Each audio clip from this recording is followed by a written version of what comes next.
ہم میں سے بہت سارے لوگ یہ مانتے ہیں کہ محمود غزنوی ایک بت شکن تھا۔ اس نے ہندوستان میں جب حملہ کیا، مختلف مندر توڑے، مختلف بتوں کو پاش پاش کر دیا، اور اس حوالے سے ہم اس کو بڑے اچھے اور سنہرے الفاظ میں یاد کرتے ہیں۔ ہم کہتے ہیں کہ وہ ایک مسلمان، ایک بہادر مسلم جرنیل تھا، اور ہم اس کو اس عمل کو بطور نیکی یا بطور ایک مذہبی جذبے کے پیش کر رہے ہوتے ہیں۔ ہم بہت زیادہ مذہبی جذبات کے ساتھ اس واقعے کو پیش کرتے ہیں، جبکہ اگر آپ حقیقتاً دیکھیں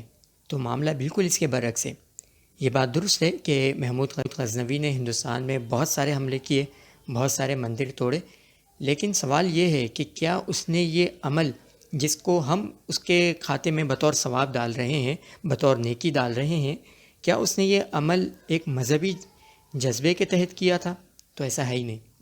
تاریخ کو آپ اٹھا کر دیکھیں تو پتہ یہ چلے گا کہ محمود غزنوی نے جو بت شکنی کی تھی یہاں پر، وہ سیاسی بنیاد پر کی تھی۔ اس کے پیچھے جو موٹیوز تھے، اس کی جو انٹینشنز تھی، وہ سیاسی تھی۔ یہی وجہ ہے کہ اس نے ہندوستان کے تمام بڑے بڑے مندروں کو نہیں توڑا۔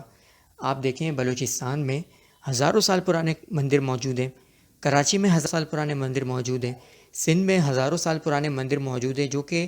سومناتھ اور باقی جو مندر ہیں، تھانہ بھون اور دیگر جو مندر ہیں، اس سے زیادہ مذہبی اہمیت رکھتے ہیں۔ بنارس کے کتنے مندر سومناتھ کے مندر سے زیادہ اہمیت رکھتے ہیں؟ وہ تمام کے تمام مندر اسی اپنی شان و شوکت کے ساتھ موجود تھے، لیکن محمود غزنوی نے وہاں پر حملہ نہیں کیا۔ کیوں نہیں کیا؟ کیونکہ وہاں پر وہ پولیٹیکل ایشوز نہیں تھے جو کہ سومناتھ یا دیگر مندروں میں ہو رہے تھے۔ جب ہم اس واقعے کو پڑھتے ہیں کہ محمود غزنوی نے ہندوستان آ کر بت شکنی کی، تو ہم اس کو ایک مذہبی رنگ دے دیتے ہیں، حالانکہ خود محمود غزنوی کی فوج میں بہت سارے ہندو فوجی بھی شامل تھے۔ اور ایک کتاب ہے، کتاب یمینی، تاریخ کی کتاب ہے، اس میں تو محمود غزنوی کا وہ خط بھی نقل کیا گیا ہے کہ جس میں اس نے ایک مندر کی باقاعدہ تعریف کی اور بتایا کہ بہت ہی خوبصورت اور بہت ہی بڑا عظیم شان قسم کا ایک مندر بنایا گیا ہے ہندوستان میں۔ اور بڑی حساس جگہوں پر بھی محمود غزنوی نے ہندوؤں کو جو ہے فائز کیا ہوا تھا۔ تو یہ جو قرائن ہمیں بتاتے ہیں کہ یہ جو محمود غزنوی کا حملہ تھا وہ مذہبی بنیاد پر تھا ہی نہیں، دراصل وہ سیاسی بنیادوں پر تھا۔ لیکن ہم کیونکہ وہ جیمز مل والی اپروچ کے اوپر چل گئے ہیں، اسی کیٹیگری کے اندر داخل ہو گئے، تو ہم نے کیا کیا کہ اس زمانے میں جتنے بھی مسلمان جو حملہ آور آئے ہیں، ہم نے اس کو اون کر لیا، ان کی ذمہ داری لے لی، اور انہوں نے اچھے کام کیے ہیں، برے کام کیے، اور بھلے انہوں نے نیوٹرل ہو کر بھی کوئی سیاسی بنیادوں پر بھی کوئی کام کیا ہو، ہم نے انہیں ولی ثابت کرنا شروع کر دیا۔ اور دوسری جانب آپ دیکھیں تو ہندوؤں نے بھی یہ رد عمل کیا۔ ہندوؤں نے کیا معاملہ کیا؟ ہندوؤں نے یہ کیا کہ بھائی جتنے بھی مسلمان جرنیل یا جتنے بھی مسلمان فاتحین یہاں پر آئے ہیں، وہ صرف اور صرف ہندو دشمنی کے تحت آئے تھے، یہاں پر اسلام کو نافذ کرنے کے لیے آئے تھے یہاں پر، جبکہ ایسا نہیں ہے۔ یہاں مثال کے طور پر ہمیشہ یہی کہنا کہ محمد بن قاسم یا اورنگزیب عالمگیر کے بارے میں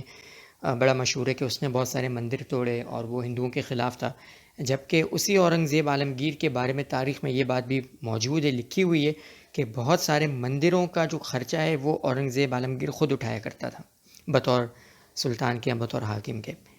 تو یہ تاریخ آپ دیکھیں کہ پیس آف انفارمیشن سیم ہے، لیکن کیا ہوتا ہے، لوگ اپنی اس کی انٹرپریٹیشن کرتے ہیں اور اپنی اپروچ کے مطابق اس کو بیان کر رہے ہوتے ہیں۔